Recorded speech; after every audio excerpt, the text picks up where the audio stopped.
Saudara dan saya mau mengisi kehidupan yang kita miliki ini dengan daging kita, saudara akan bisa nikmati sekali saat ini, jikalau saudara bisa. Tapi pada masa tua saudara akan kecewa, karena saudara berada di dalam daging. Saudara habiskan sisa hidup saudara itu tidak untuk mengumpulkan harta surgawi, tetapi untuk saudara lampiaskan, untuk saudara penuhi dan nikmati apa yang menjadi keinginan daging saya dan keinginan daging saudara. Dan ini kembali sudah terjadi, saudara. Di masa tahun 60-70, di mana ada hippie revival, orang-orang hippie datang kepada Tuhan Yesus dan bertobat. Tetapi ternyata itu juga hanya berjangka. Setelah 15 tahunan, banyak yang akhirnya kembali meninggalkan Tuhan, dan mereka bermabuk-mabukan, dan mereka kembali berusaha seperti buka bar dan sebagainya. Kembali kesetiaan untuk tetap tinggal di dalam Tuhan itu menanti saya dan menanti saudara. Sanggupkah kita bertahan? Sanggupkah saudara bertahan untuk kita akhirnya tidak akan sia-sia apa yang sudah diberikan Tuhan di dalam roh ini? Kita juga tetap lanjutkan karena anugerah roh yang boleh menolong saya, yang boleh menolong saudara. Sehingga kembali saudara, apa yang nanti keluar dari mulut saya, apa yang nanti keluar dari mulut saudara, firman Tuhan tidak bisa membohongi kita. Itu adalah gambaran hati saya, itu adalah cerminan diri saudara.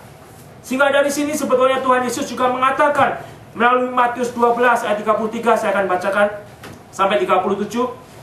Jikalau suatu pohon kamu katakan baik, maka baik pula buahnya. Jikalau suatu pohon kamu katakan tidak baik, maka tidak baik pula buahnya. Sebab dari buahnya pohon itu dikenal.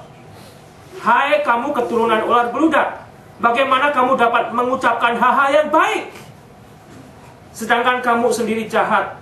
Karena yang diucapkan meluap dari hati. Yang diucapkan meluap dari hati, saudara. Yang saya ucapkan adalah luapan hati saya, yang saudara ucapkan adalah luapan hati saudara. Tidak bisa ditipu. Jikalau hati saya perlu dirubah oleh Tuhan, jikalau hati saudara perlu dirubah oleh Tuhan, yang akan mencerminkan melalui tutur kata kita, biarlah Tuhan juga boleh merubah. Karena saya yakin juga pertemanan saya dan saudara di luar itu penuh tantangan. Mulut-mulut yang ganas, mulut-mulut yang tidak mencerminkan bahwa orang tersebut sebagai orang Kristen, meskipun ada di dalam kekristenan, saudara bisa saksikan. Dan saudara bisa buktikan melalui firman Tuhan. Disitulah sebetulnya hati orang itu. Dan disitu pula sebetulnya hati saya dan hati saudara. Jikalau ternyata di luar mulut kita tidak beres, hati saya tidak beres, hati saudara tidak beres, hati mereka ternyata juga tidak beres. Kembali, biarlah ini menjadi peringatan bagi saya, menjadi peringatan bagi saudara. Untuk saya dan saudara begitu menjaga mulut ini. Karena mulut bisa menjadi bahan yang begitu merusak. Dan mulut bisa menghancurkan gereja dan jemaat. Jangan mau diperalat, jangan mau dipakai untuk menghancurkan jemaat Tuhan. Sehingga dari sini sudah kita boleh mengakhiri. Sebab tidak seorang pun yang dapat dibenarkan di hadapan Allah oleh karena melakukan hukum Taurat. Karena justru oleh hukum Taurat orang mengenal dosa. Karena hukum Taurat itu saya jadi tahu bahwa saya ini orang yang berdosa. Tidak boleh mengingini kepunyaan tetangga kita. Begitu dekat, saudara, kita ingin. Si itu bisa begitu, saya nggak bisa. Si itu punya itu, saya nggak punya, saudara. Jangan bersinah dan sebagainya. Kasihlah Tuhan Allahmu dengan segenap hatimu, dengan segenap jiwamu. Apakah saya bisa? Apakah saudara bisa? Enggak bisa. Enggak bisa saya mengasihi Allah dengan segenap kehidupan saya. Buktinya, ya saya tidak selalu beres dalam hidup ini. Saudara tidak selalu beres. hanya kembali anugerah Tuhan, dan oleh pertolongan Tuhan itu kita harus bersandar. Saya mau mencoba melarikan diri dari anugerah Tuhan, saudara mau mencoba mencari jalan sendiri tanpa pertolongan Tuhan dan firman-Nya, kita yang akan akhirnya melihat bahwa hidup kita penuh dengan kepahitan, bahwa hidup kita penuh dengan kegalauan. Dan saudara boleh mengatakan, saya keturunan Abraham, bapak saya pendeta, saya beribadah di hari Sabtu. Itu tidak menjadi jaminan. Yang menjadi jaminan sebetulnya adalah Tuhan Yesus sendiri. Disitulah saudara sebetulnya saya dan saudara tinggal di mana saat ini. Di sekolah pun Priscilla pernah ditanya, kamu ke gereja hari apa? Ya kalau hari Minggu ya istilahnya ya tahu sendiri lah gitu ya. Kamu itu tidak akan selamat gitu. Saudara, seringkali anak kita sudah diajar dengan salah, dibawa ke dalam satu fanatik agama hukum Taurat. Kalau kamu tidak beribadah di hari Sabat yang hari Sabtu itu,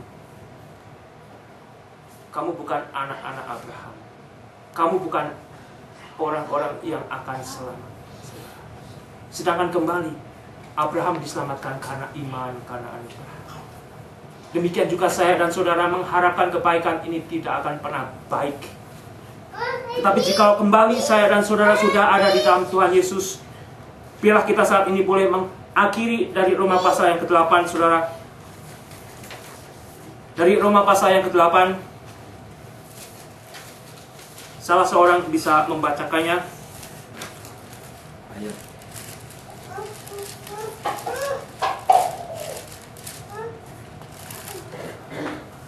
Roma pasal yang ke-8 ayat 5 sampai dengan ayat yang ke-9. Henry bisa bacakan. Sebab mereka yang hidup menurut daging memikirkan hal yang dari daging, mereka yang hidup menurut roh memikirkan hal-hal yang dari roh. Karena keinginan daging adalah maut, tetapi keinginan roh adalah hidup dan damai sejahtera. Sebab keinginan daging adalah perseteruan terhadap Allah, karena ia tidak takluk kepada hukum Allah. Hal ini memang tidak mungkin baginya. Mereka yang hidup dalam daging tidak mungkin berkenan kepada Allah. Tetapi kamu tidak hidup dalam daging, melainkan dalam roh. Jika memang roh Allah diam di dalam kamu, tetapi jika orang tidak memiliki roh Kristus, ia bukan milik Kristus. Bila saat ini saudara dorongan kepada saya dan dorongan kepada saudara, bila kita meminta Roh Kudus yang sudah dianugerahkan itu berkuasa di dalam hidup saya, di dalam keluarga saya, di dalam pribadi saudara, dan berkuasa di dalam diri keluarga saudara juga. Dan disitulah sebetulnya dikatakan itulah tandanya jikalau saya dan saudara ada di dalam anugerah Tuhan. Amin. Oh, saudara, mudah-mudahan kuping lahir kita terbuka, kuping rohani kita terbuka. Nah, aneh saudara, jadi Kamis kemarin Gogor kan yang bicara, nanti saudara